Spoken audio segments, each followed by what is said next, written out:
What's up guys, welcome back to Become Calisthenics. Today I'm going to be teaching you guys how you can start your calisthenic journey. So first of all, what is calisthenics? Well, calisthenics is basically you using your own body weight to do certain movements such as like push-ups or pull-ups or handstands. It's also a mixture between gymnastics and yoga because you're incorporating how you can do static movements like yoga poses and gymnastic poses. So it's a mixture between the two. But it's a really great way to learn new ways about how you can do movements with your body. So I'm going to be showing you guys the some workouts you can start with when starting calisthenics. So let's get into the video.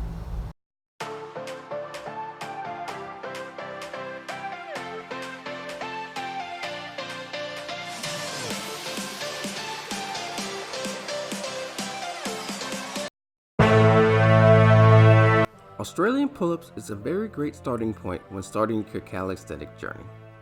It helps you build the foundation when you are starting the pulling motion of calisthenics. The pulling motions include moves such as pull-ups, muscle-ups, chin-ups, bar curls, and anything that requires a pulling motion. Australian pull-ups targets the muscles in your back, shoulders, arms, abs, and even your grip.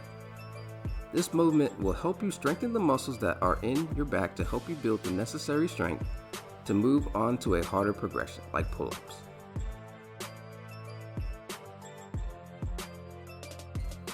What you want to do is find a bar at a good comfortable height. Place your hands in an overhead grip position, go under the bar, and pull. Each time you pull, make sure you are squeezing those shoulder blades to get the full range of motion from the workout and touch your chest to the bar.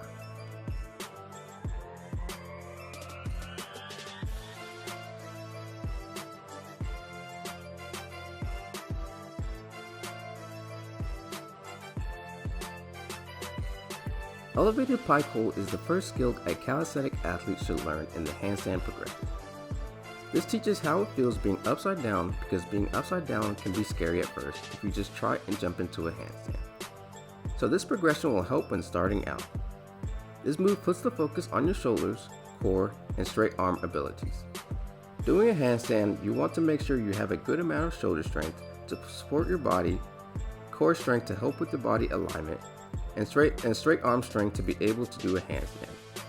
You want to find an elevated surface and place your feet on there.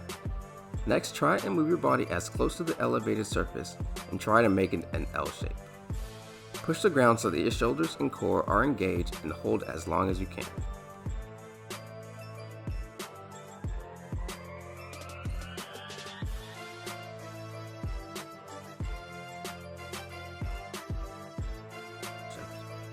Push-ups are the basic fundamental movement when it comes to the push motion of each workout. A lot of people think they can do push-ups properly, but in fact, they lack the proper necessary strength and body control.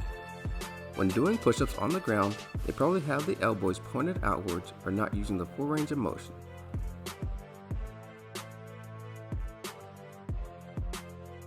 Elevated push-ups will help you develop the correct form and the pushing strength to do push-ups. As a beginner, you will probably start with the bar, but as you start to progress your push-ups training and technique, you will start to inch your way closer to the floor. Have your hands shoulder width apart. Make sure when you're going down, you want to have your elbows closer to the side than having them facing outward, and squeeze the chest with each rep when doing the movement.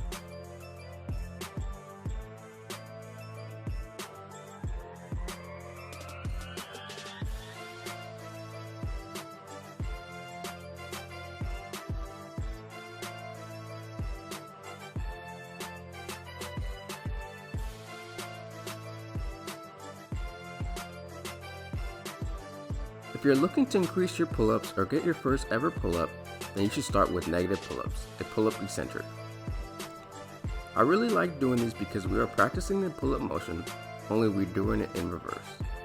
I like doing these more than band pull-ups because you don't have that extra help, you're just using your body to the movement. I find doing these negative pull-ups will help you build that necessary strength to help you achieve your first pull-up. So as the name suggests, it is a negative pull-up. So what you want to do is find a box to stand on, place your hands on the bar, and have them shoulder width apart. You then want to jump and try to lower yourself as slowly as you can. Make sure you have control on each rep. This will help increase volume and get you that first pull-up.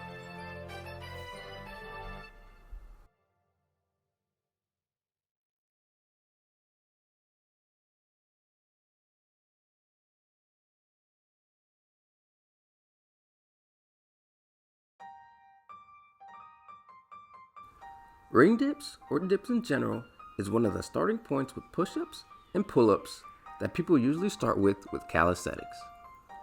Doing dips can be difficult because they probably lack the pushing strength or straight arm strength when doing dips. So here we are going to focus on the negative part of the dips. You're practicing the dip motion but only in reverse. I find doing the negatives help because they will help you gain the strength to be able to do the full range of motion.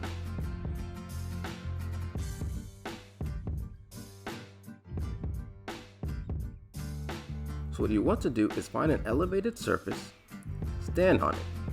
Now jump and keep your arms straight. Try to come down as slowly as you can. Make sure you are in control when going down and try to keep your elbows as close to your body as you can instead of having them far out.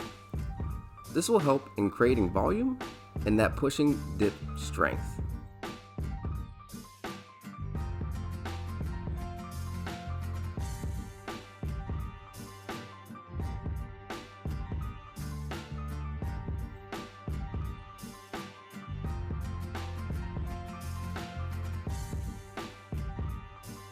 And there you go. These are the exercises you can start with when starting your calisthenics journey.